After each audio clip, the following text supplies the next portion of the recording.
So we're gonna do a little poking around. Let's go see what's up this road.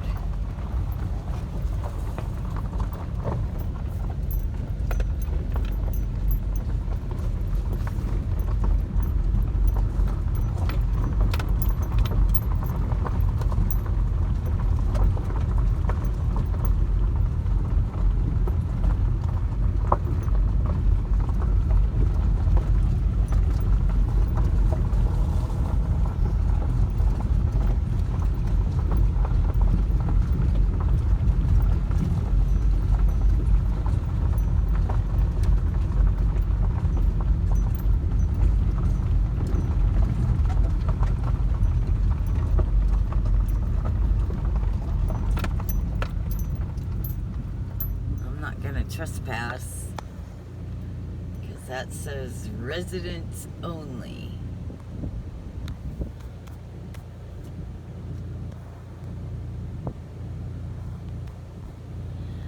Now this is kind of what you would call a lake community for those that can't afford fancy houses on the water.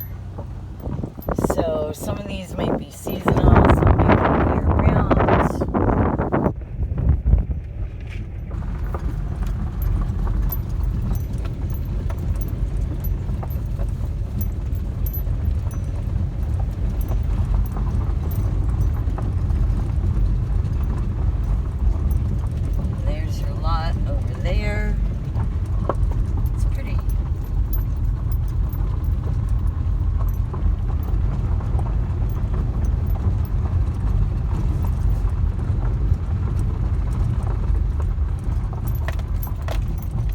Lot is high and dry and probably really good for animals because it grows hay.